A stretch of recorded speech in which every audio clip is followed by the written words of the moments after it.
What else is there to say about equanimity? Enough already with equanimity. Yeah. And yet, again, it's so important. It's considered to be so important in this tradition. Yeah. Yeah. It's one of the 7 factors of awakening. Yeah. And it is one of the Brahma Viharas. And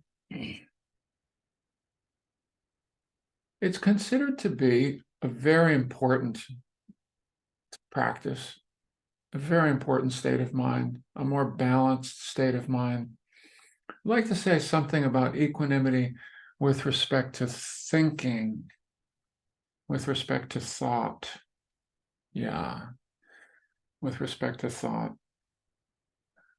And thinking, how wonderful thinking it is, and how distressing it can be at times, and how it can create so much trouble. We create so much trouble with our thinking. Yeah, there was a wonderful research done at Harvard. Harvard psychologists did this research about I went to do research on the wandering mind. They found that 49.6%, yeah, like half of the time, half of the time, we spend daydreaming, wandering, disengaged, unpresent, and unhappy because of it. That's a quote from the research. 49.6% of our time we spend daydreaming, wandering, disengaged, unpresent, and unhappy because of it. Unhappy because of our thinking. Because of our thinking. Why would that be? Why would that be? Yeah. Yeah. Partly because of the negativity bias. We're always looking for something that isn't quite right, that doesn't feel quite right, that isn't quite enough. I'm not quite enough. We find lots of ways to find how we ourselves are not quite enough.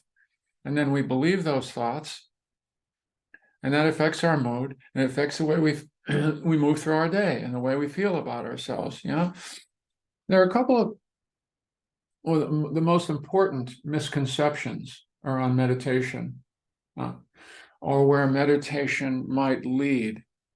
And the sooner we understand that there are misconceptions, the better. But it takes a long time. It takes a long time to really get this, even though on some levels they're pretty obvious. The first is that if we practice well enough or deeply enough, thoughts will stop. I just won't be bothered.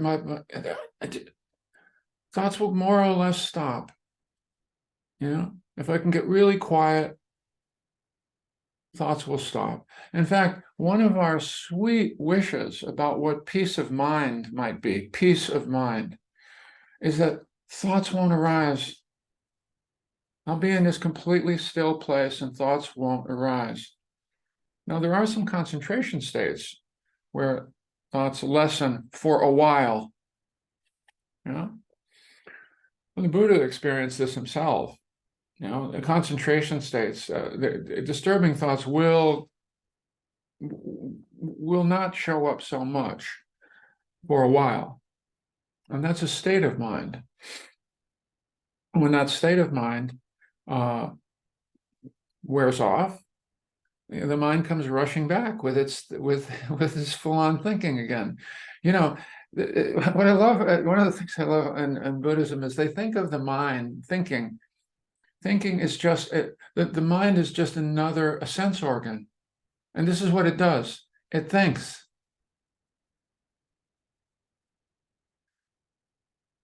We wouldn't want to stop hearing. We wouldn't want to stop seeing. Why would we want to stop thinking?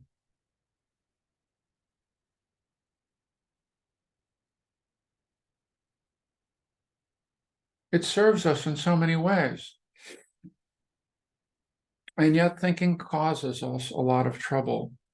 The other misconception is that if I'm a really good meditator,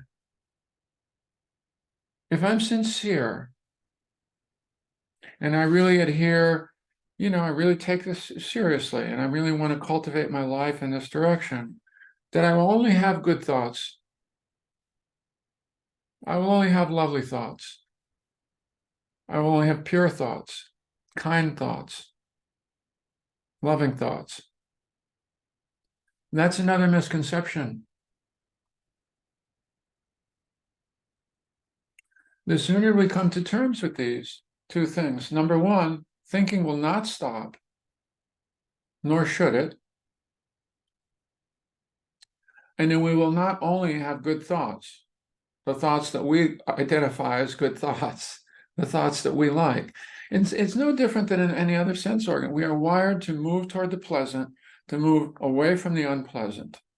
And it's the same in the thought world. And we do that without even thinking. We just do that. We have partitions in our mind about these are the thoughts I like, these are the thoughts I don't like, and these other thoughts are not me at all. And there's a psychologist, I think I mentioned this to you before, I said we're divided inside to the good me, the bad me, and the not me. And we carry that forward we can carry that forward right into meditation. These thoughts are okay. Oh, this is a nice kind of planning. This is a nice kind of fantasy. This is a nice kind of thought stream. But these other thoughts, no, I don't want those. Please go away. Please go away. And these other thoughts are not me at all. They're not my thoughts. Whose are they? There's nobody else in here but you. So what would be another relationship to thought? If I can't stop it, and I can't only have good thoughts, well, this is the question of the day. And the question, the orientation is to begin to move toward equanimity with respect to thinking, to the mind. Joseph Goldstein, I've heard him say this more than once, the mind knows no shame.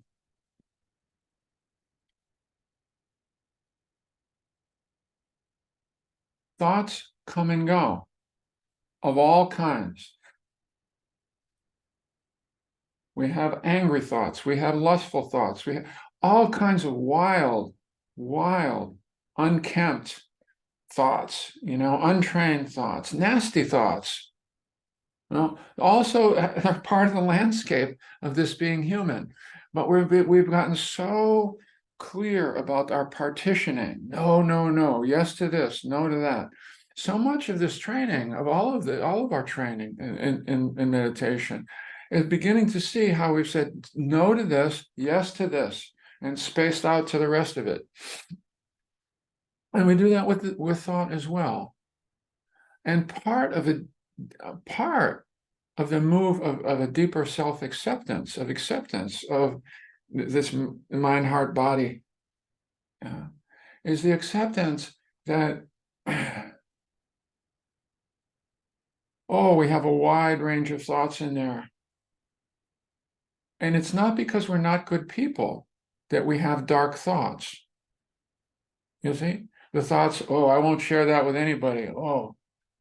Yeah, we have those. Guess what, though? You're not alone there.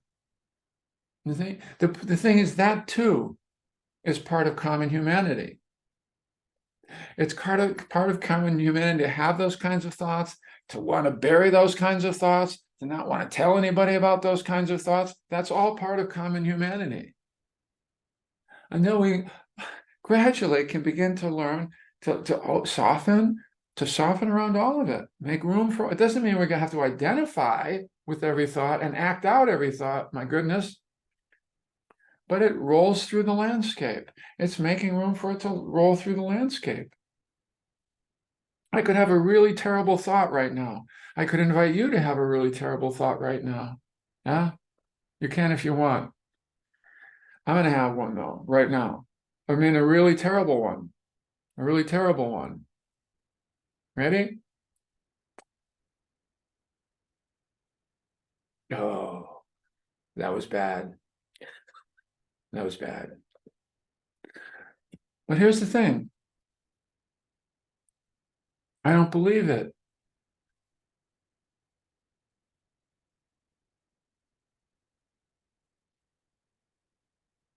This is where equanimity comes in. It's just an ephemeral thought rolling through the landscape. It's when I go, oh no. That's where the dukkha is. That's where the dukkha is. You know, oh, hey. You know, gradually, it's about softening. That too, buddy. Yes, yes, that too. That thought, causes and conditions. That's part of the landscape. That's part of our heritage. That's part of evolution. Fight, fight, fight or flight. It's all in there. It's all in there. The good, the good, the bad, and the ugly. It's all in there. It's all in there. Can we start to even out the landscape, our perspective, and the way we attend to some of these thoughts? We don't have to embrace them all, but just making room for part of our humanity that we tend not to want to make room for. Yeah, that's part of the direction of equanimity with regard to thinking. And just basic introduction to that, just simply noticing. When you have challenging thoughts, that those too are shared by humanity. We all have them. We have sad thoughts, fearful thoughts, angry thoughts, deeply, deeply doubting thoughts, ratty thoughts about ourselves. We all have them. But let's do our best to not identify with them, little by little, slowly. Let's see them as, oh, cool, that too, that too, that too, that too. No, it's all part of this being human. So that's the kind of the blanket, the kind of equanimous perspective with relationship to thinking. It's a steep path, but it's also a liberating path, because the peace of mind that the Buddha talked about, that he discovered through mindfulness practice, was he had to give up the idea that some of those thoughts were going to go away once and for all. He realized that's not the peace of mind that's going to work. The peace of mind that's going to work are the thoughts that have been tormenting us or that we've been trying to get rid of are no longer tormenting us. Doesn't mean they go away. They're just floating through the landscape. They're part of our humanity. They don't need to be reacted to the same extent. They don't need to be disowned. They don't say, what does this say about me? All that starts to lighten up. All that starts to lighten up. All thoughts come and go. All fishes swimming through the aquarium. Yeah, there are barracudas and sharks in there too. Yeah. They have a right to be there too.